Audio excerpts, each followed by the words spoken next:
الرجيم بسم الله الرحمن الرحيم يا أيها الذين آمنوا قوا أنفسكم وأهليكم نارا وقودها الناس والحجارة وقال الله تبارك وتعالى إنما أموالكم وأولادكم فتنة وقال الله تبارك وتعالى من عمل صالحا من ذكر أو أنثى وهو مؤمن فلنحيينه حياة طيبة ولنجزينهم أجرهم بأحسن ما كانوا يعملون فإذا قرأت القرآن فاستعذ بالله من الشيطان الرجيم وقال النبي صلى الله عليه وسلم أكرموا أولادكم وأحسنوا أدبهم وقال النبي صلى الله عليه وسلم ما نحل والد ولدا من أفضل أدب وقال النبي صلى الله عليه وسلم من ابتلي من هذه البنات بشيء فأحسن إليهن كن لهن سترا من النار وقال النبي صلى الله عليه وسلم من عال جاريتين دخل الجنة أو كما قال عليه الصلاة والسلام صدق الله العظيم وصدق رسوله النبي الكريم ونحن على ذلك لمن الشاهدين والشاكرين والحمد لله رب العالمين صدر جلسہ حضرت مولانا عبدالمسین صاحب دامت برکاتہم العالیہ محتمیم مدرسہ دارالعلوم اصحاب صفہ لال کھڑی امراوتی، اسی طرح استاد الاساتذہ میر کارواں حضرت مولانا عبدالمصور خان صاحب ندوی دامت برکاتہم العالیہ ناظم و محتمیم مدرسہ معہد دارالحسینیہ چھائے نگر امراوتی، اسی طرح حضرت مولانا ظہیر صاحب اشاعتی، حضرت مولانا رضوان صاحب اشرفی، حضرت مولانا یحییٰ خان صاحب ندوی، اسی طرح اسٹیج پر مختلف علاقوں سے تشریف لائے ہوئے علماء کرام، ائمہ کرام، مفتیان کرام، پردہ نشین خواتین، اہلیان لال کھڑی، السلام علیکم ورحمۃ اللہ وبرکاتہ۔ آپ حضرات تقریباً ظہر کے بعد سے لے کر اب تک مدرسہ مکتب حسان بن ثابت رضی اللہ تعالیٰ عنہ کے طلباء و طالبات کا علمی، دینی، دعوتی، اصلاحی، تہذیبی، تمدنی، ثقافتی پروگرام سماعت کر رہے تھے، اور ایسا محسوس ہو رہا تھا جب ہم ملک کے طول عرض میں حالات کا جائزہ لیتے ہیں اور مسلمانان ہند کے تعلیمی، ثقافتی، تہذیبی اشیاء کا ہم جائزہ لیتے ہیں تو کبھی مایوسی کے بادل چھا جاتے ہیں، اور کبھی ایسا محسوس ہوتا ہے جب ان چھوٹے چھوٹے پروگراموں میں جانا ہوتا ہے اور مکتب کے معصوم طلباء اور طالبات اپنا سالانہ پروگرام پیش کرتے ہیں، اپنی کارکردگی پیش کرتے ہیں، اپنے علم کا مظاہرہ کرتے ہیں، تو وہ جو یاس، نا امیدی جو چھائی ہوئی تھی، اسے دیکھ کر ایسے محسوس ہوتا ہے۔ اور اللہ رب العزت نے جو کہا لا تقنطوا من رحمت اللہ، اللہ کی رحمت سے مایوس نہیں ہونا چاہیے، انہ لا ییأس من روح اللہ الا القوم الکافرون، کہ اللہ کی رحمت سے وہی لوگ نا امید ہوتے ہیں جو اللہ کے منکر ہیں، اللہ کے باغی ہیں، اللہ کا انکار کرنے والے ہیں، وہ مایوس ہو جاتے ہیں۔ مسلمانوں کی ہمیشہ سے یہ تاریخ رہی ہے کہ وہ ایک سمت میں کبھی ڈوبتے ہیں، دوسری سمت میں نکل جاتے ہیں۔ دریا، سمندر اگر کسی ایک سمت میں ان کو ڈبونے کی کوشش کرتا ہے اور ان کو کنارے نہیں لگاتا ہے، ان کو پار نہیں کرتا ہے، تو امت مسلمہ کے افراد، امت مسلمہ کے جیالے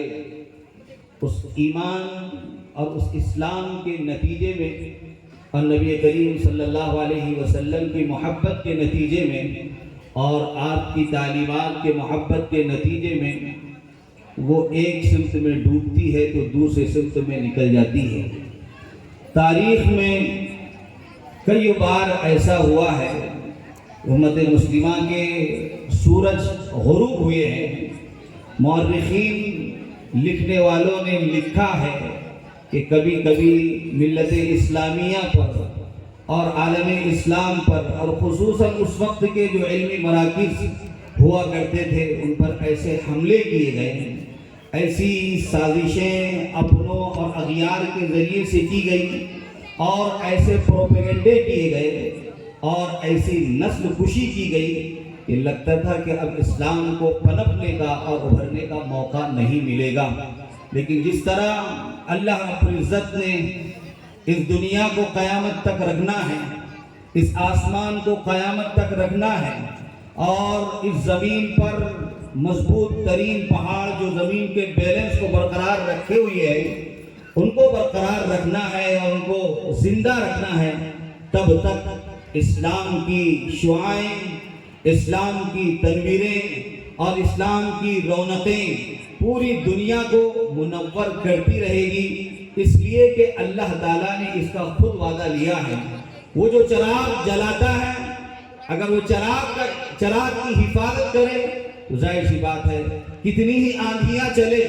اور کتنی ہی تند تیز ہوائیں چلے، اس چراغ کو کوئی بجا نہیں سکتا۔ اللہ رب العزت نے کہا اِنَّا نَحْنُ نَزَّلْنَا الذِّكْرَ وَإِنَّا لَهُ لَحَافِظُونَ، ذکر کو یعنی قرآن کریم کو ہم نے ہی نازل کیا ہے اور ہم بھی اس کی حفاظت کرنے والے ہیں۔ ما قبل کی امتوں کو جو اللہ تعالیٰ نے تعلیمات دی تھی، آسمانی کتابیں ان کو دی تھی اور وحی الہی سے ان کو نوازا تھا، تو ان کے بارے میں اللہ تعالیٰ نے یہ نہیں کہا بِمَا اسْتُحْفِظُوا مِن کِتَابِ اللَّهِ، جن کو اللہ کے کتاب کی حفاظت کی ذمہ داری دی گئی، انہیں خود اس کی ذمہ داری دی گئی تھی۔ انہوں نے اپنی کتاب کی، اپنی تعلیمات کی، اپنے تہذیب و تمدن اور اپنی ثقافت کی حفاظت نہیں کر سکے۔ آج ان کے پاس تہذیب ہے، نہ آج ان کے پاس تمدن ہے، نہ ان کے پاس آج تعلیم ہے، لیکن جس کی حفاظت کی ذمہ داری خالق کائنات نے لی ہے، آج بھی اللہ رب العزت نے اس کو قائم و دائم رکھا ہے اور انشاءاللہ العزیز قیامت تک قائم رکھے گا۔ میرے عزیزوں، آپ حضرات کے سامنے چھوٹے چھوٹے معصوم بچے اور بچیوں نے اپنا پروگرام پیش کیا ہے، اپنا علمی مظاہرہ پیش کیا ہے، تو یہ ہمارے مستقبل کے معمار ہے۔ مستقبل انہی سے سنورے گا اور مستقبل انہی سے بنے گا۔ ہم ان طلباء اور طالبات کو اور خصوصاً اولاد کو کبھی بھی بوجھ نہ سمجھیں، اس لیے کہ اللہ رب العزت کبھی انسان کو مال کے ذریعے سے آزماتے ہیں اور کبھی اولاد کے ذریعے سے اس کو آزماتے ہیں۔ انما اموالکم و اولادکم فتنہ، کہ بے شک تمہارا مال اور تمہاری اولاد تمہارے لیے آزمائش کا ذریعہ ہے۔ اللہ تعالیٰ اس کے ذریعے سے والدین کو آزماتے ہیں، اس کے ذریعے سے معاشرے کو آزماتے ہیں، اس کے ذریعے سے سوسائٹی کو آزمایا جاتا ہے، اس کے ذریعے سے علاقے کو، شہروں کو، بستیوں کو، ملکوں کو اور پوری دنیا کو آزمایا جاتا ہے۔ یہ اولاد ہم نے تم کو دی ہے اور یہ مال ہم نے تم کو دیا ہے، اگر اس کا صحیح استعمال کیا گیا، اس کو صحیح نہج پر ڈالا گیا اور اس کو صحیح ڈگر پر ڈالا گیا، تو یہی اولاد جس کو آپ بوجھ سمجھتے ہیں، یا جس کی تعلیم کا آپ نظم نہیں کر پاتے ہیں، یا جن کی تہذیب کا آپ نظم نہیں کر پاتے ہیں، ان کی تہذیب کا اگر نظم کر لیا، ان کی تعلیم کا اگر نظم کر لیا، تو کل قیامت کے دن یہی اولاد جو آپ کے لیے آج بوجھ بنی ہوئی ہے، جس کے رزق کے لیے میں اور آپ پریشان ہوتے رہتے ہیں، ان کو اگر ہم نے ایمان دے دیا اور اسلام دے دیا تو کل قیامت کے دن انشاءاللہ العظیم جہنم میں جانے کے لیے اور جہنم سے آڑ کرنے کے لیے یہی بچے ہم سب کے لیے آڑ بن جائیں گے کہ ہم کو جہنم سے جانے سے روکیں گے۔ میرے عزیزو، اولاد اللہ رب العزت کی طرف سے بہت بڑی نعمت ہے اور بہت بڑا تحفہ ہے۔ کس کو تمنا نہیں ہوتی اولاد کی؟ جانوروں کو تمنا ہے اولاد کی، انسانوں کو تمنا ہے اولاد کی، حتیٰ کہ انبیاء علیہ السلام کو بھی تمنا ہے اولاد کی۔ لیکن فرق ہے ہر ایک کی تمنا میں، ہر ایک کی آرزو کے اندر۔ جانور بھی تمنا کرتے ہیں کہ ان کے گھر کے اندر اولاد پیدا ہو، لیکن ان کا کام بچوں کو اڑنا سکھانا، بچوں کو تیرنا سکھانا، شکار پر کیسے جھپٹا جا سکتا ہے وہ ان کو سکھانا، زندگی کیسے گزاری جاتی ہے، جسم کی نشو و نما کیسی کی جاتی ہے وہ ان کو سکھانا ان کا کام ہے۔ یعنی جسم ان کے نزدیک ہے، روح اسپرٹ ان کے نزدیک نہیں ہے، روح کا کام ان کے نزدیک نہیں ہے، جس سے انسان چلے جانے کے بعد بھی دنیا کے اندر زندہ رہتا ہے، اس کو بقا ملتی ہے، اس کو دوام ملتا ہے۔ وہ ایسے نقوش اس دنیا کے اندر چھوڑتا ہے کہ اگر وہ قبروں کے اندر بھی چلے جائیں اور منو مٹی کے نیچے بھی دفن ہو جائیں تو ان کے آثار اور ان کے نقوش باقی رہتے ہیں۔ وہ روح اور وہ اسپرٹ جانوروں کی یہاں نہیں پائی جاتی، لیکن انسان اللہ رب العزت نے اس کو عقل سلیم سے نوازا ہے۔ انسان کے ہاں جہاں جسم کی نشو و نما ہے، وہ کپڑوں کا انتظام کرتا ہے، وہ رہنے کے لیے انتظام کرتا ہے، بارش سے اپنا سر جھکانے کے لیے اور دھوپ سے اپنا سر بچانے کے لیے انتظام کرتا ہے، بچوں کے لیے کرتا ہے اور اپنے اہل خانہ کے لیے کرتا ہے۔ ظاہر سی بات ہے اگر صرف اس نے اتنا انتظام کیا جتنا انتظام جانور بھی کرتا ہے، جتنا انتظام حیوان بھی کرتا ہے، تو یوں سمجھ لیجئے کہ جانوروں کے درمیان اور انسانوں کے درمیان کوئی فرق نہیں رہ جاتا ہے، کوئی تفاوت نہیں رہ جاتا ہے کہ آیا یہ انسان ہے، آیا یہ جانور ہے۔ لیکن جب انسان جہاں اس کے جسم کی نشو و نما کرتا ہے، اس کے کپڑے کے لیے دیکھ بھال کرتا ہے، اس کے رزق کا انتظام کرتا ہے، اگر وہیں پر اس کے لیے وہ روح کا انتظام کرے، اگر اس کے لیے تعلیم کا انتظام کرے، اگر اس کے لیے معرفت خداوندی کا انتظام کرے، اس کو تہذیب و ثقافت سے آراستہ اور پیراستہ کرے، تو ظاہر سی بات ہے یہی انسان جانوروں سے ممتاز ہو جاتا ہے۔ اس کو جانوروں سے ممتاز کر دیا جاتا ہے، جانوروں کی صفتوں سے بھی اس کو ممتاز کر دیا جاتا ہے۔ انبیاء علیہ السلام کی جو تمنا ہوا کرتی تھی، اب ہم اس کو سمجھے کہ ہمارے اندر جو اولاد کی تمنا ہونا چاہیے وہ کس معنی کر کے ہونا چاہیے۔ حضرات انبیاء علیہ السلام کے اندر بھی اولاد کی تمنا پائی جاتی تھی۔ کون ایسا شخص ہے کہ دنیا کے اندر اولاد کی وہ تمنا نہ کرتا ہو؟ ظاہر سی بات ہے وہ سوچتا ہے کہ بڑھاپے میں میرا سہارا بنے گا، جب میرے قوا کمزور ہو جائیں گے، جب میرے قوا مطمئن ہو جائیں گے، میں چلنے کے لائق نہیں رہوں گا، میں گفتگو کرنے کے لائق نہیں رہوں گا، اور پیچھے چھوڑا ہوا سرمایہ اور پیچھے چھوڑی ہوئی جائیداد اور پیچھے چھوڑی پراپرٹی، اس کا کوئی نہ کوئی وارث ہونا چاہیے۔ یہ سوچتا ہے، اس حساب سے اس کے اندر آرزو اور امنگیں جاگتی ہے کہ میرے گھر کے اندر اولاد پیدا ہو، اور اس کے گھر میں اولاد پیدا ہوتی ہے۔ لیکن انبیاء علیہ السلام جب سوچتے ہیں کہ ان کے گھر کے اندر اولاد ہو تو ان کا مقصد کچھ اور ہوتا ہے۔ اللہ تعالیٰ نے قرآن کریم کے اندر حضرت زکریا علیہ السلام کا تذکرہ کیا۔ علماء کرام یہاں پر تشریف فرما ہیں۔ حضرت زکریا علیہ السلام کی عمر کافی ہو چکی تھی، ایسی عمر جس میں ہمارے معاشرے کے اندر اور ہماری سوسائٹی کے اندر یہ سمجھا جا سکتا ہے کہ ایسی عمر میں اولاد ہونا ناممکن ہے۔ اگر کسی گھر کے اندر اولاد ہو جائے تو وہ چیز ایک مضحکہ خیز بن جاتی ہے، لوگ ہنسی اڑاتے ہیں کہ اس عمر میں ان کے گھر کے اندر اولاد ہوئی ہے۔ حضرات انبیاء علیہ السلام اس عمر کو پہنچے اور ان کی بیویاں اس عمر کو پہنچی جہاں پر وہ آئسہ ہو جاتی ہے، نا امید ہو جاتی ہے، بچے نہیں ہو پاتے ہیں۔ ایسے وقت وقت میں اللہ کے حضور حاضر ہو کر حضرت زکریا علیہ السلام دعا کرتے ہیں رب هب لي من لدنك ذرية طیبہ، اے میرے پروردگار مجھے اپنی طرف سے ایک پاکیزہ اولاد عطا فرما۔ دعا مانگ رہے ہیں پاکیزہ اولاد، اور کیوں دعا مانگ رہے ہیں؟ یرثنی ویرث من آل یعقوب، جو میرا بھی وارث ہو اور آل یعقوب کا بھی وارث ہو، یعنی یعقوب علیہ السلام اور ان کے اولاد کے اندر پیدا ہونے والی ساری انبیاء علیہ السلام کی شخصیات، یہ جو دعوت و ارشاد کا کام لے کر اس دنیا کے اندر آئے ہیں، جو پیغام ربانی اس دنیا کے اندر لے کر آئے ہیں، جس رسالت کو لے کر اس دنیا کے اندر آئے ہیں،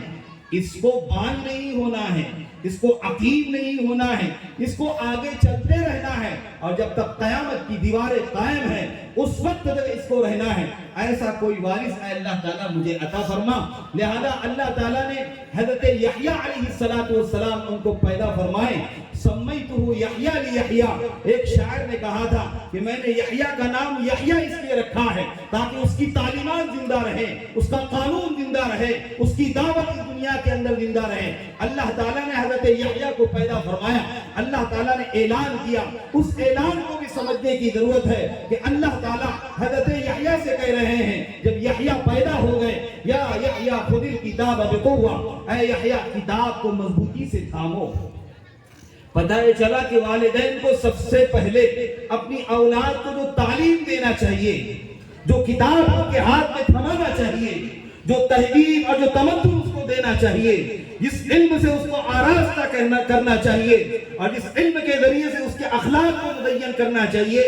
وہ سب سے پہلے قرآن کی تعلیم ہے۔ تو قرآن کی تعلیم سب سے پہلے اپنے اولاد کو دیجئے۔ یہاں پر حضرت یحییٰ کو یحییٰ کے ذریعے سے اور حضرت زکریا کے ذریعے سے، سورہ مریم کے ذریعے سے پوری امت کو ایک پیغام دیا جا رہا ہے کہ یا یحییٰ خذ الکتاب بقوہ، اے یحییٰ کتاب کو مضبوطی سے تھامو۔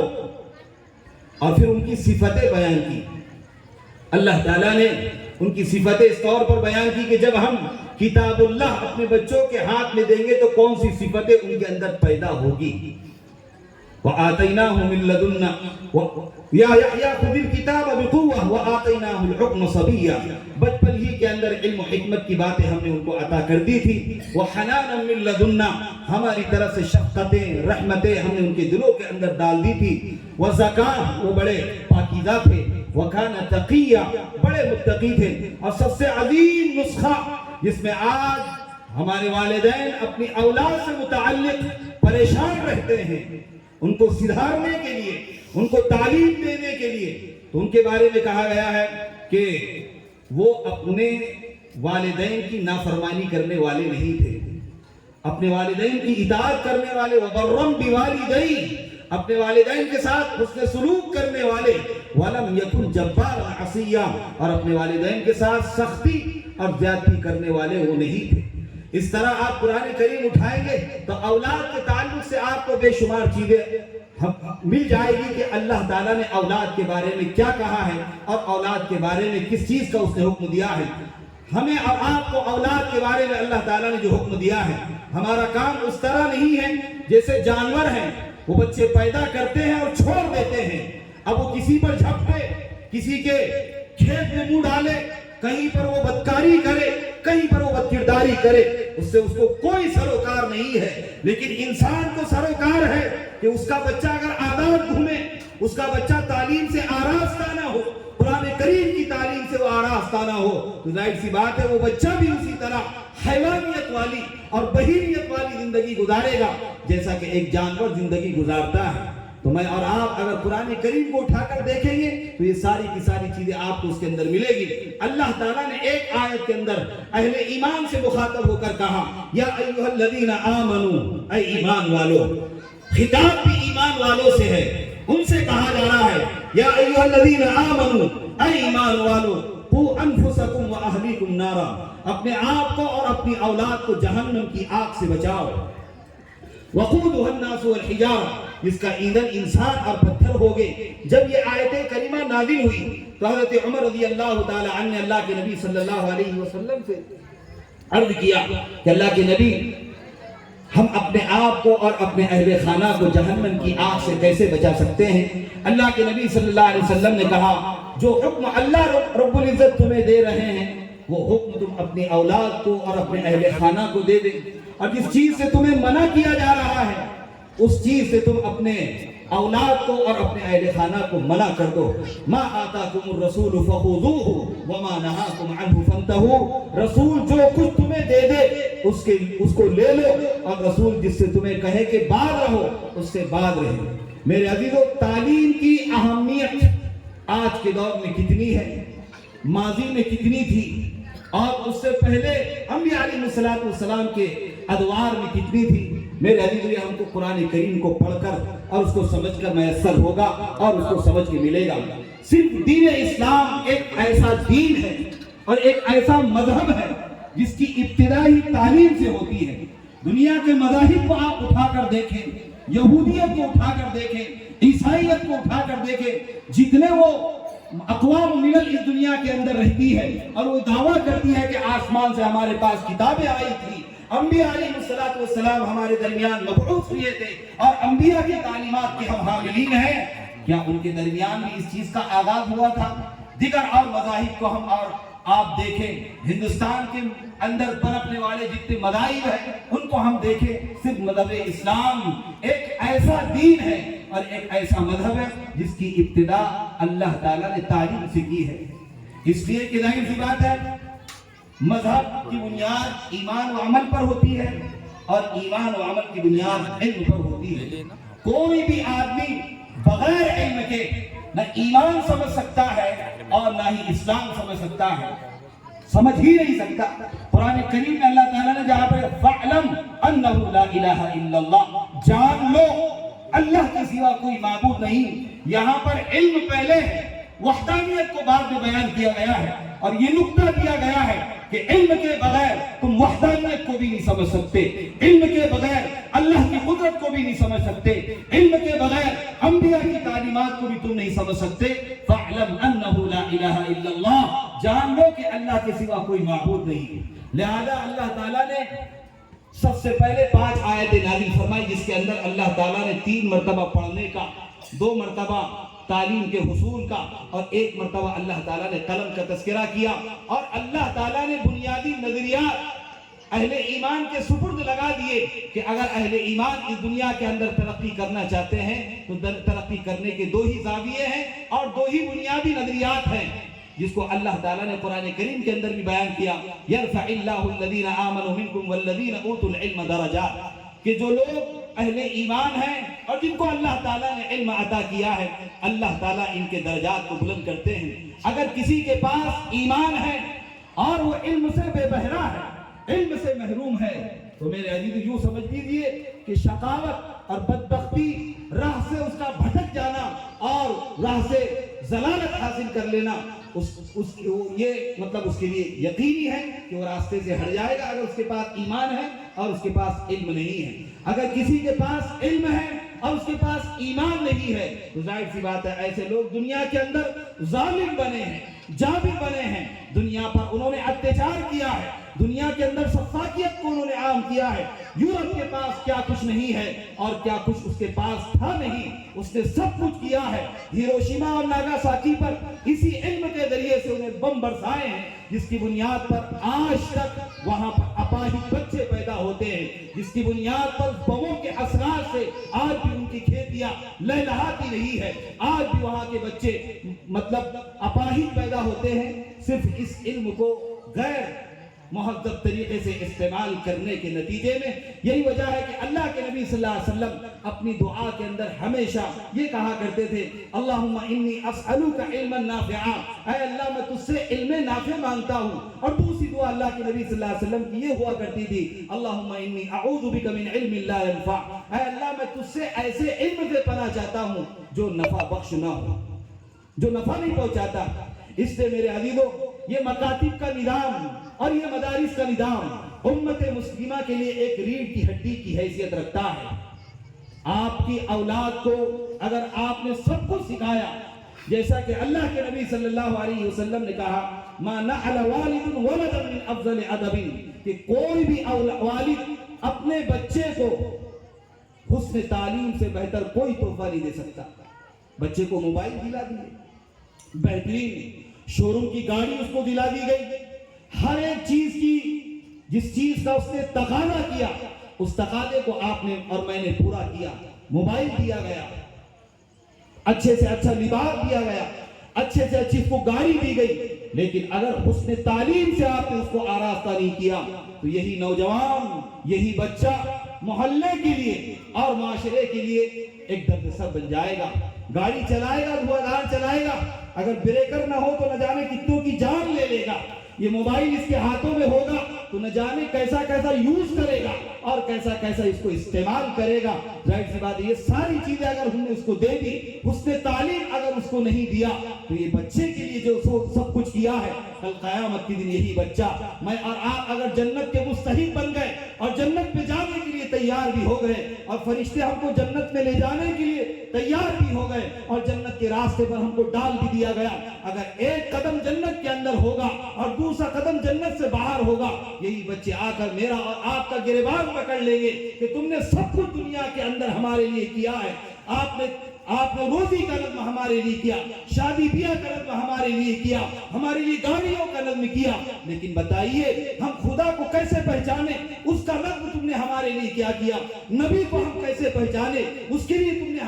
ہمارے لیے کیا نظم کیا. جب یہ سوالات ہم سے اور آپ سے وہ کر لیں گے تو ظاہر سی بات ہے وہ جنت میں جانا ہم سب کے لیے بہت خطرناک ہو جائے گا. وہی بچے ہمیں پکڑ کر جہنم میں لے جانے کا باعث بن جائیں گے جن کے لیے ہم نے دنیا سواری تھی اور جن کے لیے ساری چیزیں ہم نے دنیا کے اندر مہیا کی تھی. میرے عزیزو, اس لیے مکاتب کی تعلیم اور مدارس دینیہ کی تعلیم اس وقت میں خصوصاً جبکہ ملک ہندوستان کا نقشہ ہی کچھ اور ہے, ملک ہندوستان کی تعلیمی پالیسی ہی کچھ اور ہے, ملک ہندوستان کے اندر باطل نظریات رکھنے والی جماعتیں, تنظیمیں, ان کے سنگٹھن, ان کے نظریات امت مسلمہ کے تعلق سے کچھ اور ہی ہے. ایسے وقت میں ملت اسلامیہ کے لیے مکاتب دینیہ اور مدارس دینیہ ریڑھ کی ہڈی کی حیثیت رکھتے ہیں. جیسے انسان ریڑھ کی ہڈی کے بغیر نہ کھڑا ہو سکتا ہے نہ چل سکتا ہے, وہ غل علی مولا, وہ اپنے آقا کا اور اپنے اہل خانہ کا بوجھ بن جاتا ہے, ایسے ہی انسان اس دنیا کے اندر بغیر تعلیم کے رہا, بغیر مکتب کے رہا اور بغیر اس کے مدرسے کے رہا تو ظاہر سی بات ہے وہ دنیا کے اندر دوسرے کا بوجھ بن جائے گا, یہ معاشرے کا بوجھ بن جائے گا, سوسائٹی کا بوجھ بن جائے گا. میرے عزیزو, تعلیمی پالیسی آج سے کچھ ایام پہلے شاید آپ نے سنا ہوگا نافذ کی گئی ہے, عنقریب اسکولوں کے اندر وہ لاگو بھی کر دی جائے گی, جس میں ہماری تاریخ کو توڑ مروڑ کر پیش کیا جائے گا. جہاں پر اورنگزیب عالمگیر رحمت اللہ علیہ کو ایک کٹر بادشاہ کی حیثیت سے پیش کیا جائے گا, جس کو دہشت گرد پیش کیا جائے گا, ٹیپو سلطان شہید رحمت اللہ علیہ کو دہشت گرد پیش کیا جائے گا اور اس کو بتلایا جائے گا کہ ہندوؤں کو قتل کرنے والا اور برہمنوں کو قتل کرنے والا راجا اور کٹھور راجا اس دنیا کے اندر گزرا ہے. آپ کے دین پر اور آپ کے ایمان پر حملے کیے جائیں گے, کہیں پر درگا کا اور کہیں پر دیوی اور دیوتاؤں کا تذکرہ ہوگا اور وہ آپ کے سامنے پیش کیے جائیں گے. ابھی کچھ دنوں پہلے ایک اسکول کے سلیبس کے اندر اور نصاب کے اندر یہ چیز دیکھی گئی ہے. اس سے پہلے اذانوں پر جو پابندی عائد کی گئی تھی سلیبس کے اندر اس کو نافذ کیا گیا. ایک ہوائی جہاز ہے, کچھ گاڑیاں ہیں اور کچھ شور و غل ہے اور مسجد ہے, مسجد کا منارہ ہے اور مسجد کے منارے پر لاؤڈ اسپیکر ہے اور بچے اپنے کانوں کے اندر انگلیاں ٹھوسے ہوئے ہیں. یہ تعلیم دی جا رہی ہے بچوں کو اور یہ تعلیم ان کے دل و دماغ کے اندر اور ان کے دماغ کے خلیوں کے اندر اور ان کے تخیلات کے اندر یہ تعلیم داخل کی جا رہی ہے کہ اس کے ذریعے سے پردوشن عام ہوتا ہے, اس کے ذریعے سے تعفن عام ہوتا ہے, اس کے ذریعے سے لوگوں کی نیندیں حرام ہوتی ہے, اس کے ذریعے سے چین و سکون غارت ہو جاتا ہے. جب یہ تعلیم ہمارے بچے حاصل کریں گے تو مستقبل ہمارے بچوں کا کیسے رہے گا. لیکن ایک بات یاد رکھیے, سکھائیے اپنے بچوں کو کالجوں کے اندر اور یونیورسٹیوں کے اندر اور اعلیٰ سے اعلیٰ تعلیم آپ اپنے بچوں کو دلائیے اور دلاتے ہیں آج کے ماڈرن گھرانے کے افراد. لیکن ایک بات یاد رکھیے, اگر آپ نے اور میں نے اپنے بچوں کو اس تعلیم سے آراستہ نہیں کیا جو تعلیم ہماری اصل ہے اور بنیاد ہے, تعلیم کی کوئی تقسیم نہیں ہے، کوئی مطلب اس کا ڈیوائیڈیشن نہیں ہے، اس کو آپ تقسیم نہیں کرتے ہیں کہ یہ دنیا کی تعلیم ہے اور یہ دین کی تعلیم ہے، یہ تو بعد کے ادوار کے اندر اس کو تقسیم کیا گیا ہے۔ ہر وہ تعلیم جو اللہ رب العزت سے انسان کو ملا ہے، معرفت خداوندی اس کے اندر پیدا کرے، یعنی اس تعلیم کے ذریعے سے انسانیت، ہیومنٹی، مانوتا اس کے اندر اگر پیدا ہوتی ہے، وہ اپنے رب کو پہچاننے والا بنتا ہے، چاہے وہ تعلیم کسی بھی ذرائع سے اور کہیں سے بھی اس کو حاصل کر لیا گیا، لیکن خدا کو پہچاننے والا بن گیا اور معرفت خداوندی اس کے اندر پیدا ہو گئی، تو ظاہر سی بات ہے اس بنیادوں پر ہم تعلیم کو تقسیم نہیں کر سکتے ہیں کہ یہ دنیا کی تعلیم ہے اور یہ دین کی تعلیم ہے، اس لیے کہ اللہ رب العزت نے اقرا کہا، لیکن کیا پڑھنا ہے اس کے بارے میں اللہ تعالیٰ نے تذکرہ نہیں کیا ہے، لیکن ضمن یہ بات کہتی ہے کہ اس کی ہر مخلوق کو پڑھنا ہے۔ تو پڑھائیے اپنے بچوں کو عالیشان کالجوں کے اندر، پڑھائیے اپنی بچیوں کو عالیشان یونیورسٹیوں کے اندر، لیکن اس سے پہلے آپ اس کو وہ تعلیم دیں گے جس تعلیم سے وہ زندہ رہ سکے۔ میں نے قرآن کریم کی ایک آیت آپ حضرات کے سامنے تلاوت کی تھی، جس میں اللہ رب العزت ارشاد فرماتے ہیں، من عمل صالحا من ذکر او انثى وهو مؤمن، جو کوئی عمل کرے تم میں سے، چاہے وہ مرد ہو یا عورت ہو اور ایمان کی حالت میں ہو، فَلَنُحْيِيَنَّهُ حَيَاةً طَيِّبَةً، ہم اس کو پاکیزہ زندگی دیتے ہیں، حیات دیتے ہیں، اس کو پاکیزہ زندگی اس کو عطا فرماتے ہیں، وَلَنَجْزِيَنَّهُمْ أَجْرَهُمْ بِأَحْسَنِ مَا كَانُوا يَعْمَلُونَ، جو کچھ دنیا کے اندر انہوں نے عمل کیا ہے ان کو بہترین بدلہ دیتے ہیں۔ پھر آگے اللہ تعالیٰ نے فوری طور پر یہ کہا، فَإِذَا قَرَأْتَ الْقُرْآنَ فَاسْتَعِذْ بِاللَّهِ، جب تم قرآن پڑھو تو اللہ کی پناہ میں آ جاؤ شیطان مردود سے، شیطان مردود سے اللہ کی پناہ میں آ جاؤ۔ یہ قرآن کی تعلیم اور اس سے پہلے کی آیت یہ بتلاتی ہے کہ حیات طیبہ اور پاکیزہ زندگی مجھے اور آپ کو میسر ہوگی، وہ قرآن کریم کی تعلیم کے ذریعے سے ہوگی۔ اس کے علاوہ اور کوئی کتاب دنیا کے اندر موجود ہی نہیں ہے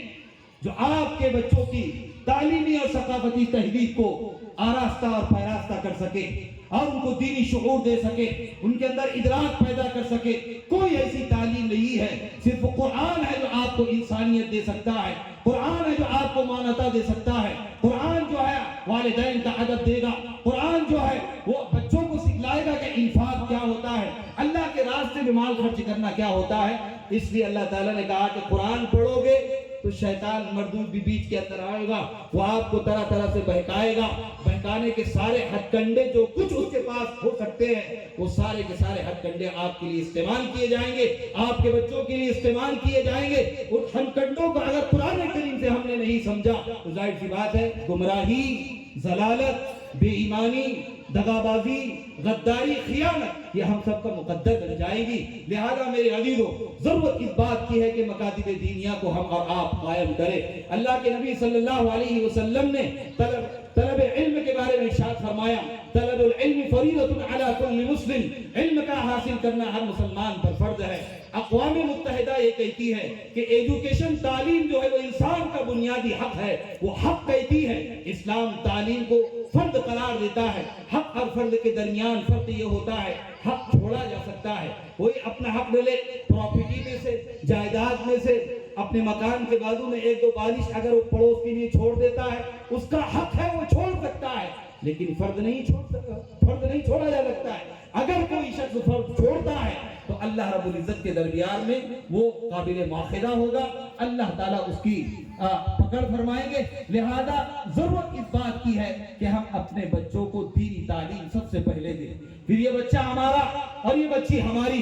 کالج کے اندر جائے گی، نقاب کے ساتھ جائے گی، پردے کے ساتھ جائے گی، تو ظاہر سی بات ہے کبھی غیر کے ساتھ بھاگے گی نہیں، غیر کے ساتھ عشق نہیں لڑائے گی، غیر کے ساتھ لو نہیں کرے گی۔ جس کو معلوم ہوگا قرآن کی تعلیم آپ نے دی ہوگی اور اس کو بتلایا ہوگا کہ کسی غیر مسلم کے ساتھ تمہارا بات کرنا اور کسی غیر مسلم کے ساتھ تمہارا عشق لڑانا اور کسی غیر مسلم کے ساتھ تمہارا شادی بیاہ کر لینا یہ ایمان کو خطرے میں ڈالتا ہے۔ تمہاری عزت یہاں پر پلید ہوگی، تمہاری عزت کو خطرہ ہوگا، تمہارا جنسی استحصال کیا جائے گا۔ اور میرے عزیزو، آج کے دور میں یہ ہو رہا ہے، باطل طاقتیں یہ چاہتی ہیں کہ آپ سے ایمان کو سلب کر لیا جائے اور کیسے ایمان کو سلب کریں گے، اس کے لیے سب سے زبردست جو حائل چیزیں ہیں اور رکاوٹیں ہیں وہ مدارس اسلامیہ اور مکاتب دینیہ ہیں۔ جیسے جنگ آزادی سے متعلق یہاں پر ایک طالب علم نے بات پیش کی، اس وقت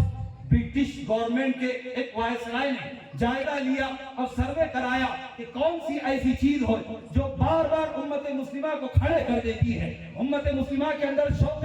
شہادت اور جذبہ جہاد ان کے اندر پیدا کر دیتی ہے، قرآن سے محبت کرنے والے ہو جاتے ہیں، نبی کی ایک ایک بات پر جان دینے والے ہو جاتے ہیں۔ یہ کون سی بات ہے؟ میٹنگ کی گئی لندن کے اندر تو پتہ چلا کہ صرف دو چیزیں ہیں، ایک تو قرآن ہے، مدارس ہیں جہاں قرآن پڑھایا جاتا ہے، اور دوسرے ان کے علماء ہیں۔ لہذا علماء کو عوام سے کاٹا جائے اور مدارس کو ختم کیا جائے اور قرآن کریم کو جلا دیا جائے۔ لہذا جب ان کا تسلط ہوا اور 300 سال تک جب انہوں نے اس ملک کے اندر حکمرانی کی آمریت کے ساتھ، ظلم کے ساتھ اور تشدد کے ساتھ، تو کئیوں مدارس جو دہلی کے اندر تھے بلڈوزر سے ختم کر دیے گئے، ان کو مسمار کر دیا گیا، زمین بوس کر دیے گئے، کئیوں قرآن جلا دیے گئے، اور کئی علماء کرام کو جیسے آپ نے سنا ہے سولی پر ان کو چڑھا دیا گیا۔ لیکن انہی علماء کرام کی قربانیاں یہ قرآن ہی کا نتیجہ ہے اور حضرات صحابہ ہی کا فیض ہے کہ جس کی بنیاد پر میں اور آپ ملک ہندوستان کے اندر زندہ ہیں۔ لیکن میرے عزیزو، آج ضرورت اس بات کی ہے کہ ہم ان قلعوں کو اور ان ستونوں کو میں اور آپ مضبوط کریں۔ ان کے طرف سے اگر ہم نے بے توجہی اختیار کی تو آج امراوتی کا ہی جائزہ لیجئے، ہاسپٹلوں کا جائزہ لیجئے، اسکولوں کا جائزہ لیجئے، کالجوں کا جائزہ لیجئے، جہاں امت مسلمہ کی بیٹیاں تعلیم حاصل کرتے ہیں، جہاں پر امت مسلمہ کے نوجوان جن کو کبھی علامہ اقبال نے شاہین کے لقب سے نوازا تھا اور شاہین ان کو قرار دیا تھا، جن کی نگاہوں کے اندر دشمن بھی نہیں جچتا تھا، ایسے وہ نوجوان آج ہم اور آپ اگر جائزہ لیں تو پتہ چلے گا اس کی اندر کی تمیز ختم کر دی گئی ہے کہ جس کے ساتھ میں رہ رہا ہوں اور جس کے ساتھ میں زندگی گزار رہا ہوں اور جس کے ساتھ میرا نکاح ہو رہا ہے اور جس کے ساتھ میں نے کورٹ میرج کر لیا ہے، اس کے ساتھ میں زندگی گزاروں گا اور رات دن اس کے ساتھ میں سوتا رہوں گا، ہونے والی اولاد یہ حرام الولد ہوگی، یہ حلال الولد ہوگی، یہ ولد الزنا ہوگی یا کوئی اور ہوگی، اس کو معلوم نہیں ہے۔ ہماری بچی آج کالج کے اندر جاتی ہے، ہاسپٹلوں کا آپ جائزہ لیجئے، کئی ایسی لڑکیاں ہیں جن کے عشق اور جن کے معاشقے اور جن کے لو اور جن کے مطلب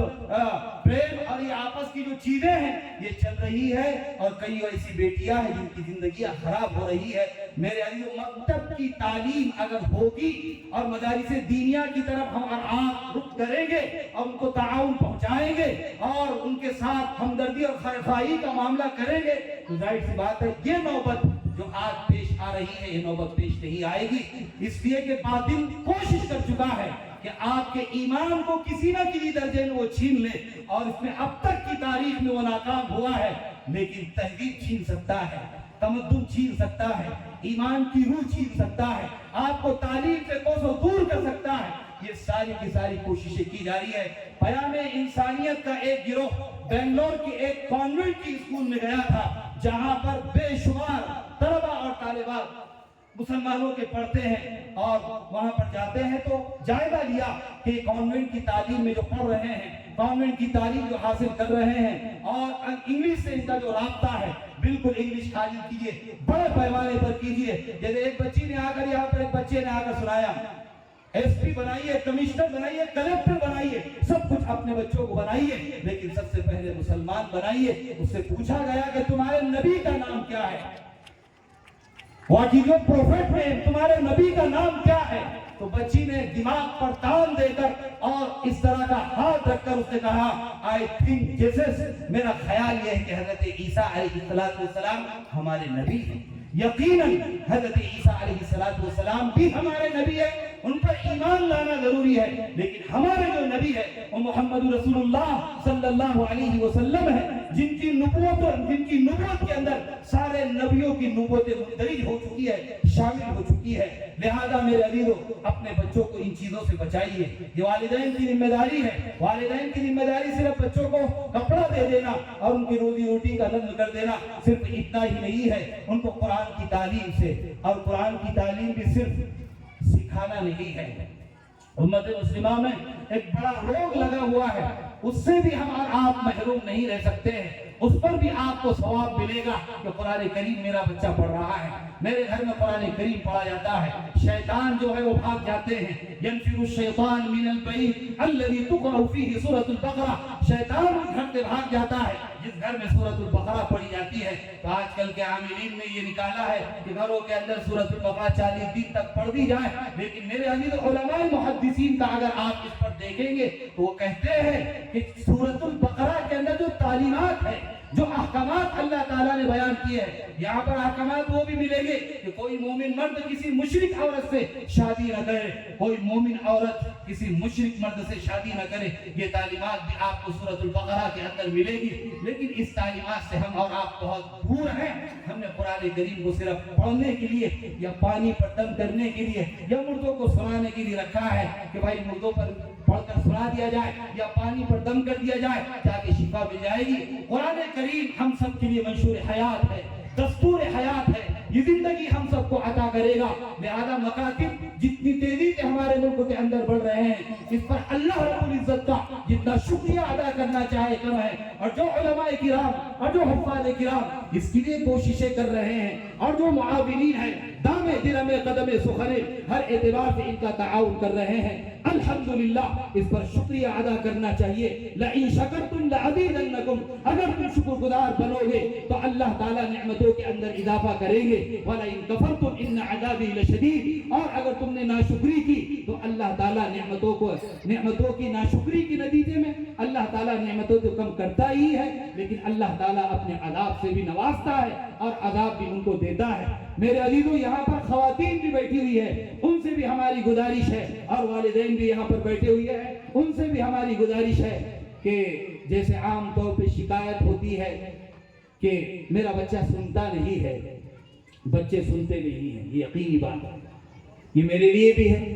آپ کے لیے بھی ہے، پردہ نشین خواتین کے لیے بھی ہے، جہاں جہاں تک میری آواز پہنچ رہی ہے ان کے لیے بھی ہے۔ بچے کبھی سنتے نہیں ہیں، آپ لاکھ سمجھائیں گے نہیں سنیں گے، آپ کے بچے آپ کو دیکھتے ہیں، آپ کو دیکھتے ہیں۔ آپ صبح اپنے گھر سے نکلتے ہیں کمائی کرنے کے لیے، بازار جاتے ہیں، بازار سے پیسہ کما کے لاتے ہیں، پھر اسی کی دارو پی لیتے ہیں اور اسی کا گانجا پھونک لیتے ہیں اور اسی کے ذریعے سے اپنے گھر کے اندر آتے ہیں، پھر اولاد کے سامنے اپنی بیوی کو گالی گلوچ کرتے ہیں، اس کو مارتے ہیں، اس کو پیٹتے ہیں، پھر اس کے ساتھ سوتے بھی ہیں۔ ایسا بے غیرت انسان جب اپنے گھر کے اندر آتا ہے اور اس کی اولاد اس کا مشاہدہ کرتی ہے کہ میرا باپ میری ماں کو میرے سامنے ننگی ننگی گالیاں دیتا ہے، مارتا ہے، تو ظاہر سی بات ہے جو وہ دیکھتا ہے وہی وہ کرتا ہے، جو دیکھتا ہے وہی وہ کرتا ہے، اس کے تعلق سے مستقبل روشن نہیں ہو سکتا ہے۔ لہذا بچے سنتے کم ہیں، دیکھتے زیادہ ہیں۔ اگر اپنی ماں کو نماز پڑھتا ہوا دیکھیں گے تو نماز پڑھنے کی کوشش کریں گے۔ آپ نے گھروں کے اندر دیکھا ہوگا کہ اگر عورتیں نماز پڑھ رہی ہیں تو چھوٹے چھوٹے معصوم بچے پھڑکی بچھا کر، اپنی اوڑھنی بچھا کر اس میں نماز پڑھنا شروع کر دیتے ہیں، اس لیے کہ اپنی ماں کو دیکھ رہے ہیں۔ لیکن افسوس، پاکستانی سیریل اور ہندوستانی سیریل جیسے ساس بہو کے جھگڑے یہاں پر بیان کیے گئے تھے، ساس بھی کبھی بہو تھی، نہ جانے کیسے کیسے سیریل جس کے اندر خاندانوں کو توڑنے کی باتیں، جس کے اندر طلاق کی باتیں، جس کے اندر حلالی کی باتیں، جن کے اندر ظلم و زیادتی کی باتیں، جن کے اندر ساس سسر ان کے رویے اور جن کے اندر بہو اور ان کے رویے، جو یہ ساری کی ساری چیزیں دکھائی جاتی ہے۔ آج امت مسلمہ کی وہ مائیں جو اپنے بچوں کو دودھ پلاتی ہے اور ان کے سامنے تصور یہ ہوتا ہے کہ 11 بجیں گے 10 بجیں گے کام ختم ہوگا، بچہ بھی دودھ پینا چھوڑے گا تو فلاں سیریل میں دیکھو گی۔ تو حکما کہتے ہیں کہ ماں کے دودھ کے ذریعے سے بچے کے اندر سوچ منتقل ہوتی ہے۔ ماں جو دودھ پلاتی ہے اور دودھ پلانے کے وقت جو وہ سوچتی ہے وہ سوچ دودھ کے ذریعے سے بچے کے اندر منتقل ہوتی ہے۔ اگر خالص صحیح الفکر صحیح العقیدہ ماں ہوگی، پاکیزہ خاتون ہوگی، اس کا نیچر اچھا ہوگا، اس کے اخلاق اچھے ہوں گے اور وہ سوچے گی کہ میرا یہ جو بچہ میرے گود کے اندر ہے یہ آگے چل کر مستقبل کا معمار بنے، یہ ملک و قوم و ملت کی خدمت کرے، یہ دین اسلام کے لیے اپنی جان دے۔ اگر ہماری اولاد ہمارے سامنے ہے، اگر ہماری اولاد ہمارے سامنے قال اللہ قال رسول کو پیش کر رہی ہے، اگر ہماری اولاد ہمارے سامنے احادیث پیش کر رہی ہے، تو یاد رکھیے اولاد اتنی بڑی نعمت ہے کہ فلسطین کا منظر بھی دیکھ لیجئے کہ کیسے ان کے بچے، کیسے انہوں نے اپنے بچوں کی تربیت کی ہوگی۔ ملبے سے دبی ہوئی ایک بچی جب باہر آتی ہے، جب اس کا باپ بلبلاتا ہوا اس کو ہاسپٹل کے اندر لے کر جاتا ہے، بچی زخموں سے چور ہے اور زخموں سے وہ پریشان ہے اور روتی ہے، بلبلاتی ہے، تو اس کا باپ اس کو سورۃ الفاتحہ سناتا ہے، جس کے چہرے پر داڑھی نہیں ہے، جس کا لباس شرعی نہیں ہے، جو جنس پہنتا ہے، جو ٹی شرٹ پہنتا ہے، لوگوں نے تو ان کے جنس اور ٹی شرٹ پہننے کو اور ان کے داڑھی کے کٹوانے کو ان کے دین کی بدتمیزی کا مظاہرہ کر دیا ہے کہ ان کے اندر دینداری نہیں ہے۔ یہ وہ باپ ہے جو بجائے اس کے کہ اس کو ہاسپٹل میں ڈاکٹر کو بتائے، وہ بچی سے کہہ رہا ہے الحمدللہ رب العالمین الرحمن الرحیم مالک یوم الدین ایاک نعبد و ایاک نستعین، وہ بچی کو سنا رہا ہے اور بچی سورۃ الفاتحہ سن کر پرسکون ہو رہی ہے۔ میرے عزیزو، یہ جذبہ میں اور آپ اپنے بچوں کے اندر پیدا کریں، اس لیے کہ مستقبل اس ملک کا کیا ہوگا۔ میں کوئی ولی تو نہیں ہوں اور نہ ہی ولایت کا مدعی ہوں، لیکن میرے عزیزو وہی روش اگر ہماری رہی، جس روش پر میں اور آپ چل رہے ہیں اور جس روش پر پورے امت مسلمہ کے افراد چل رہے ہیں، اگر وہی روش رہی تو مستقبل میرے عزیزو تاباک نہیں ہوگا بلکہ تاریخ ہوگا۔ تو لیجئے اس سبق اس بچے سے بھی جو اپنے باپ کو جاتا ہوا دیکھتا ہے کہ بابا تم تو چلے گئے لیکن مشن ابھی بھی باقی رہے گا، القدس کی حفاظت ہم آج بھی کریں گے، اپنی جانوں کا نذرانہ پیش کریں گے۔ ایک بیوی کہتی ہے میرے سرتاج تمہارا جانا قیامت ہے، تم چلے گئے ہمیں بے سہارا کر کے چلے گئے، لیکن ایک بات یاد رکھنا تم پہلے چلے گئے، بعد میں ہم تمہارے پیچھے آنے والے ہیں۔ یہی جذبہ آج ماؤں کے اندر ہونا چاہیے، یہی جذبہ آج اپنے باپ کے اندر ہونا چاہیے، یہی جذبہ امت مسلمہ کے ایک ایک بچے کے اندر ہونا چاہیے۔ اس جذبے کے ساتھ میں اور آپ اس ملک کے اندر رہیں گے تو ایمان کے ساتھ رہیں گے، دین اسلام کے ساتھ رہیں گے، قرآن کریم کے ساتھ رہیں گے۔ اس کے علاوہ میں اور آپ نہ باطل طاقتوں سے، باطل نظریات والی حکومتوں سے، یہودیت سے اور عیسائیت سے سمجھوتا نہیں کر سکتے ہیں۔ آج بھی جو کچھ حالات پوری دنیا کے اندر بن رہے ہیں وہ اسی بنیاد پر بن رہے ہیں۔ وَلَن تَرْضَىٰ عَنْكَ الْيَهُودُ وَلَا النَّصَارَىٰ حَتَّىٰ تَتَّبِعَ مِلَّتَهُمْ، کہ آپ ہرگز بھی خوش نہیں کر سکتے یہودیوں کو ان کا لباس پہن کر، ان کا ہیئر اسٹائل اختیار کر کے، ان کے جیسے جنس پہن کر کے اور ان کی طرح داڑیاں تراش کر کے آپ کبھی بھی ان کو خوش نہیں کر سکتے۔ آپ سب کچھ کر لیں گے، وَلَن تَرْضَىٰ عَنْكَ الْيَهُودُ، نہ یہود آپ سے راضی ہو سکتے ہیں، وَلَا النَّصَارَىٰ، اور نہ ہی نصارہ آپ سے راضی ہو سکتے ہیں۔ کیوں؟ حَتَّىٰ تَتَّبِعَ مِلَّتَهُمْ، یہاں تک کہ جب تک آپ ان کے ملت کی پیروی نہ کر لیں، جب آپ کی اولاد ہندوتو کے نظریات پر نہ چلے، جب تک آپ کے بچے عیسائیت کے راستے پر نہ چلے، جب تک آپ کے بچے یہودیت والے راستے پر نہ چلے، وہ مطمئن نہیں ہوں گے، وہ سانس نہیں لیں گے۔ کئی بار انہوں نے حملے کیے ہیں اور کرتے رہتے ہیں۔ میرے عزیزو، ضرورت اس بات کی ہے کہ ہم اس کا خیال رکھیں اور بچوں کے اندر وہ چیزیں داخل کریں کہ اسی تعلیم کے ذریعے سے کہ اگر ان کا بائیکاٹ کرنا ہے، ان کی ملت کی ہمیں اتباع سے اگر بچنا ہے، ان کو راضی نہیں کرنا ہے، ان کو خوش نہیں کرنا ہے، تو ان کا جو پروڈکٹ ہے، ابھی میرے پاس چٹھی آئی ہے، ان کے پروڈکٹ کا بائیکاٹ کرنا ہے، ان کے پروڈکٹ کی استعمال نہیں کرنا۔ دکانداروں سے بھی ہم کہیں گے، ہم بہت بار کہہ چکے ہیں، ابھی بھی کہیں گے، دکانداروں سے عارضی طور پر اسپرائٹ کے ذریعے سے، کوکا کولا کے ذریعے سے اور اسی طرح پیپسی کے ذریعے سے اور کٹ کیٹ کے ذریعے سے اور نہ جانے کیسے کیسے آلات ان لوگوں نے ہمارے بچوں کے دل و دماغ کے اندر پیوست کرنے کے لیے اور آپ کے نظام کو برباد کرنے کے لیے انہوں نے جو چیزیں نافذ کی ہے، عارضی طور پر آپ کا نقصان ہوگا، لیکن حمیت اور غیرت اسلامی کا مظاہرہ ہر ایک امت کے ایک فرد کو کرنا چاہیے. لہذا اسرائیلی پروڈکٹ جتنے ہیں فی الوقت ان کا بائیکاٹ کیجیے. ایسی ایسی تصویریں ہمارے سامنے آ رہی ہے میرے عزیزو، دیکھو تو دل پارینہ ہو جاتا ہے. دل دیکھو تو کلیجہ منہ کو آنے لگتا ہے، آنکھوں سے آنسو جاری ہو جاتے ہیں. اور ان کے ماں باپ کو دیکھو اور ان کے جذبات کو اور ان کے داعیات کو دیکھو. پھر ہندوستان کی ماؤں پر اور ہندوستان کے باپوں پر اور ہندوستان کی اولاد پر غور کرو تو سوائے ندامت اور افسوس کے کچھ نہیں ہوتا کہ جس ملت کی آبیاری کے لیے اس ملک کے اندر علماء نے ساری طرح کی قربانیاں پیش کر دی ہے، ہر طرح کا خون پسینہ انہوں نے بہایا ہے، اس کے باوجود آج ملت ان کے ساتھ، آج ملت اپنی تعلیم کے ساتھ اور اپنی نبی کی تعلیم کے ساتھ کیا امید کرتی ہے. لہذا میرے عزیزو، جس طرح آپ نے پروگرام سنا تو تعاونوا علی البر والتقوی، نیکی کے کاموں پر، تقوی کے کاموں پر ایک دوسرے کا تعاون ہونا چاہیے. جو مدارس اور مکاتب جگہ جگہ کورونا کے بعد سے پھیل چکے ہیں، ہمارے حافظ فہیم صاحب، ان کے ساتھی حافظ سہیل صاحب، سرپرستی میں چلنے والے حضرت مولانا عبد المتین صاحب دامت برکاتہم، حافظ احمد صاحب اشاعتی، اور اسی طرح دیگر اور حفاظ کرام جو ان کے ساتھ موجود ہیں، ان کو آپ ہلکے میں نہ لیں، ان کی ہمت افزائی کریں. امت بہت بار ٹوٹ چکی ہے صرف ان کی ہمت شکنی کرنے کی وجہ سے، ان کے حوصلے توڑنے کی وجہ سے. اتنے حوصلے ان کے توڑے گئے،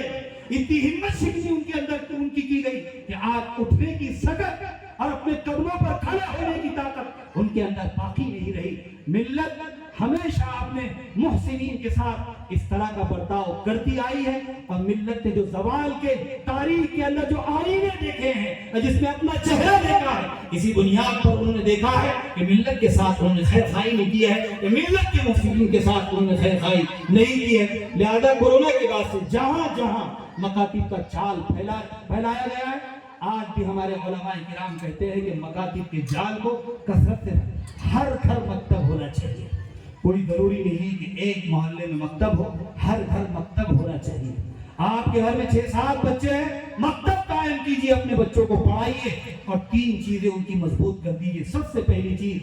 اللہ پر یقین، اللہ کی وحدانیت، اللہ ایک ہے، اس کے علاوہ کوئی معبود نہیں ہے. پھر میری بیٹی اور آپ کی بیٹی، میرا بیٹا اور آپ کا بچہ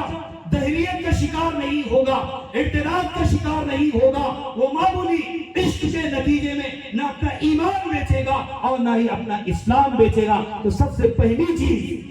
لا الہ الا اللہ محمد الرسول اللہ، اللہ کے سوا کوئی معبود نہیں، یہ چیز اس کے اندر ڈال دیجئے. دوسری چیز رسالت اس کے اندر ڈال دیجئے کہ جو کچھ اس دنیا کے اندر اور جو تعلیمات ہیں میرے اور آپ کے پاس قرآن کی شکل میں، احادیث نبویہ کی شکل میں، مکاتب کی شکل میں اور مدارس دینیہ کی شکل میں، اس کے ساتھ اور اللہ کے نبی صلی اللہ علیہ وسلم کے ساتھ اس کی سچی محبت ہو جائے، سچی پکی محبت. محمد الرسول اللہ، کہ محمد صلی اللہ علیہ وسلم اللہ کے رسول ہے. اس کے ہر ایک پیغام پر، اس کے ایک ایک فرمان پر، اس پر نازل ہونے والی ہر ایک کتاب پر اور اس پر نازل ہونے والی بے شمار احادیث صحابہ کے راستے سے مجھ اور آپ تک پہنچی ہے. میری جان نچھاور ہے، میں اس پر قربان ہوں، میں صحابہ پر قربان ہوں، میں اپنے نبی پر قربان ہوں. میرے نبی کی شان میں اگر کوئی گستاخی کرتا ہے، اس کا منہ توڑ جواب دینے کے لیے اور اس کا کما کرنے کے لیے اور اس کا سر کاٹنے کے لیے میں تیار ہوں. یہ میرا اور آپ کا جذبہ ہونا چاہیے. کوئی نبی کو گالی دے، نبی کی شان میں گستاخی کرے، یہ مجھ سے اور آپ سے برداشت نہیں ہوگا. یہ تعلیم آپ مکتب کے نظام میں دیجئے، محمد رسول اللہ سے اس کو وابستہ کیجئے. اور آخرت، تیسرا عقیدہ آخرت، یہاں سے جانے کے بعد اللہ کے حضور حاضر ہونا ہے، زندگی کا حساب و کتاب دینا ہے، پاکیزگی کا، غیر پاکیزگی کا، حلال کا، حرام کا، اور زندگی کا، رزق کا، اپنی تعلیم کا اور اپنے عادات و اطوار کا، پوری زندگی کا حساب و کتاب کل قیامت کے دن دینا ہے. اور یہ قائم ہوگا، اللہ تعالیٰ مجھ سے پوچھے گا، اور اس وقت تک جنت کے اور جہنم کے فیصلے نہیں ہو سکتے جب تک کہ اللہ تعالیٰ مجھ سے سوالات نہ کر لے اور میں ان کے جوابات نہ دے دوں. یہ 3 بنیادی تعلیم آج مکاتب کے اندر بہت ضروری ہے. یہ اگر بٹھا دیں اور یہ ڈال دیں، جو 5 کلمے اساتذہ اپنے طلبہ کو پڑھاتے ہیں، ترجمہ بھی پڑھاتے ہیں، اور ترجمے کا مطلب بھی سمجھا دیجئے، بتلائیے کہ اللہ تعالیٰ کیا کہہ رہا ہے اس کے اندر، پانچوں کلمے کی ترتیب کیا ہے وہ بھی بتلا دیجئے۔ تو خدا کی قسم کتنے بھی دہریت کے طوفان آئے، اعتدال کی تند تیز ہوائیں چلی، پھر یہی کہنا پڑے گا کہ اسی دریا سے اٹھتی ہے وہ موج تند جولا بھی، اسی دریا سے اٹھتی ہے وہ موج تند جولا بھی، نہنگوں کے نشیمن جس سے ہوتے ہیں تہو والا، کہ یہ وہ نشیمن ہے کہ بڑے بڑے سمندروں کے اندر چلنے والے طوفانوں کا بھی وہ مقابلہ کر سکتا ہے اور اس کا خاتمہ کر سکتا ہے۔ یہ وہ بنیادی تعلیم ہے جو بچہ اپنے آپ کو بجائے اس کے سرنڈر کرنے کے، اپنے آپ کو جھکانے کے کہے گا کہ گردن تو کٹ سکتی ہے، اس بت کے سامنے میرا سچا نہیں ہو سکتا، گردن تو کٹ سکتی ہے، میں اپنے نبی کو برا نہیں کہہ سکتا، گردن تو کٹ سکتی ہے، میں زمین کی خاک اور زمین کا پیون تو بن سکتا ہوں، لیکن نبی کی تعلیمات کا کبھی بھی میں سمجھوتا نہیں کروں گا اور نہ ہی کمپرومائز کروں گا اور نہ ہی میں کبھی بھی سمجھوتا کروں گا۔ میری جو تعلیمات ہے وہ اٹل ہے، وہ حقیقی ہے، قطعی ہے، اس میں کسی طرح کی کوئی گنجائش قطع و برید کی نہیں ہے کہ کوئی شخص اس میں قطع و برید کرے، کوئی شخص اس میں مداخلت کرے، یہ چیز برداشت نہیں ہوگی۔ تین چیزیں ہم ملت کے ان بچوں کے اندر بچپن ہی سے ڈال دیجئے اور پھر انشاءاللہ آہستہ آہستہ وہ تعلیم حاصل کرتا چلے جائے گا تو اللہ تعالیٰ اس تعلیم سے اس کو آراستہ اور پیراستہ کر دیں گے، اور پھر ملت جب تک باقی رہے گی، ملت کے اندر وہ خون بھی گرم رہے گا اور وہ خون بھی باقی رہے گا۔ لہذا تعاونوا علی البر والتقوی، نیکی کے کاموں پر، تقوی کے کاموں پر ایک دوسرے کا تعاون کیجئے، اس مدرسے کا تعاون کیجئے۔ اگر یہ مدرسے والے کہیں زمین کا نظم کرنا چاہتے ہیں تو زمین بھی فراہم کیجئے، ایک وقت کی روٹی کم کھائیے، اپنے بچوں کو اچھی تعلیم دیجئے۔ جب یہ کام کریں گے وَلَا تَعَاوَنُوا عَلَى الْإِثْمِ وَالْعُدْوَانِ، ظلم زیادتی کے کاموں پر اور گناہ کے کاموں پر ایک دوسرے کا تعاون نہیں کرنا چاہیے۔ ہمارا کام ظلم زیادتی کے کاموں پر اور بے انصافی کے کاموں پر بے شمار ہم پیسہ خرچ کرتے ہیں۔ شادی بیاہ میں ہمارا پیسہ دیکھیے،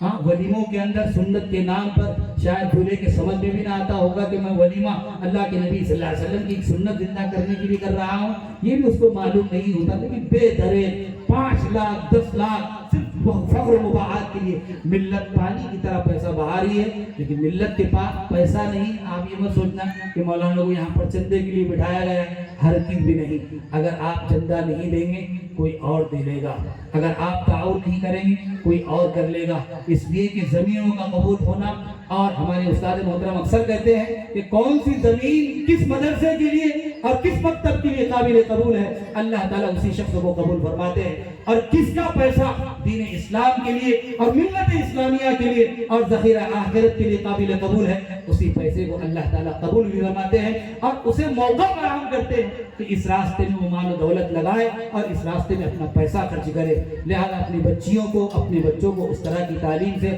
آپ آراستہ اور پیراستہ کریں گے، انشاءاللہ ہمارے چلے جانے کے بعد ہمیں کوئی یہ خطرہ نہیں رہے گا کہ میرے بچے اس دنیا کے اندر، خصوصاً اس ملک کے اندر بے دین رہیں گے یا اسلام کے بغیر رہیں گے، ایسا ہرگز نہیں ہوگا۔ لہذا آپ حضرات کا تعاون کیجئے۔ میں حافظ فہیم صاحب کا اور حافظ سہیل صاحب کا اور ان کے جتنے